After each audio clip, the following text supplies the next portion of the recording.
Welcome to my channel.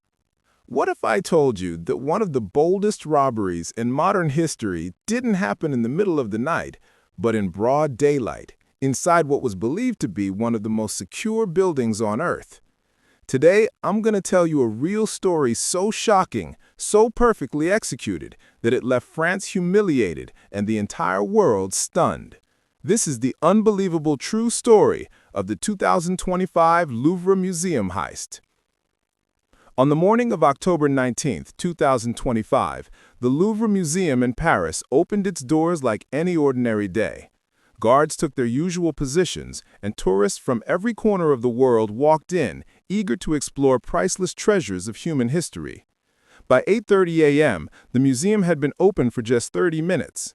Everything seemed normal. Nothing looked suspicious. But then, near the side of the museum facing the river Seine, something unusual happened.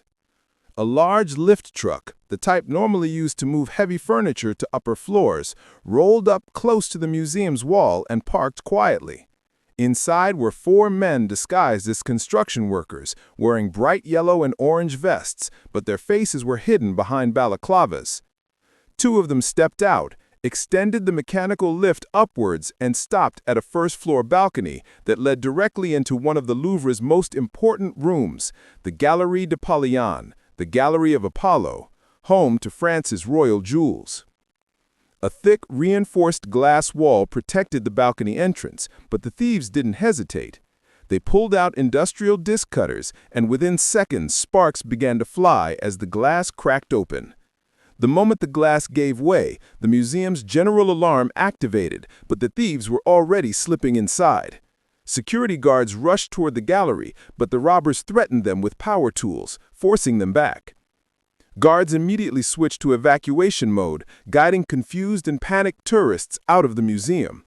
Witnesses later described the scene as pure chaos, people running without knowing what was happening.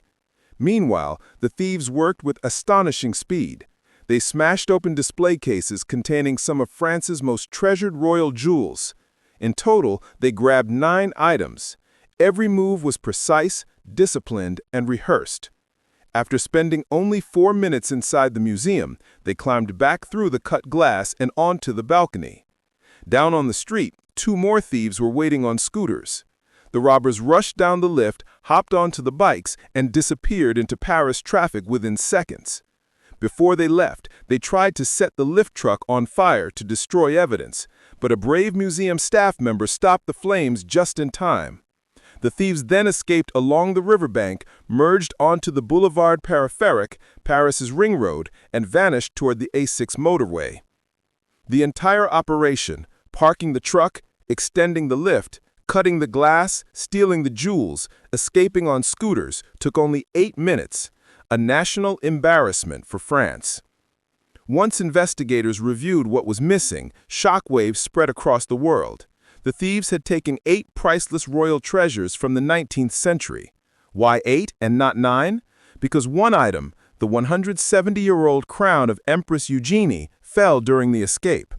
While pulling it through the narrow hole in the glass, it got stuck, bent, scratched, and eventually dropped onto the street. It was badly damaged, but recoverable. However, the stolen pieces were gone.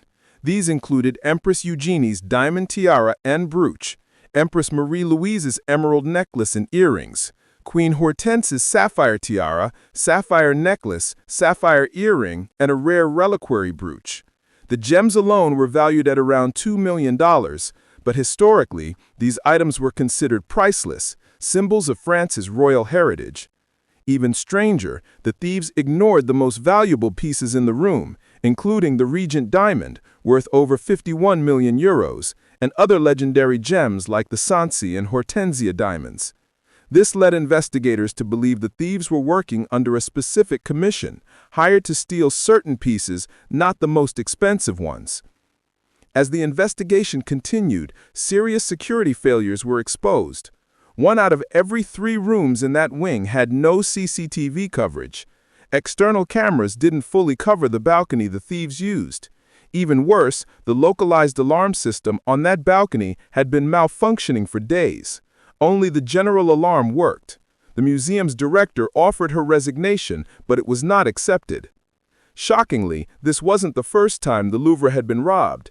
In 1911, the Mona Lisa itself was stolen by a museum employee. In 1976, King Charles VI's sword disappeared forever. In 1998, thieves stole a painting in broad light, never recovered. The 2025 robbery was another painful chapter in the museum's long history of security failures. On October 25th, police arrested 2 suspects connected to the heist.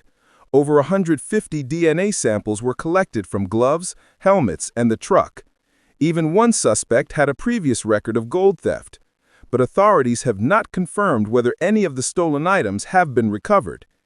The Apollo Gallery remains closed as investigations continue. Police call this a highly organized, professional operation, possibly commissioned by a wealthy private collector. And so far, the mastermind remains unidentified. Experts believe this robbery wasn't just theft, it was a message, a reminder that even the world's most protected treasures can vanish in minutes. With perfect planning, flawless timing, and fearless execution, 4 masked thieves proved that history can be stolen in broad daylight. And the question that still haunts investigators is simple. Are those missing jewels hidden in a private vault somewhere, or are they already gone forever? Thank you for watching.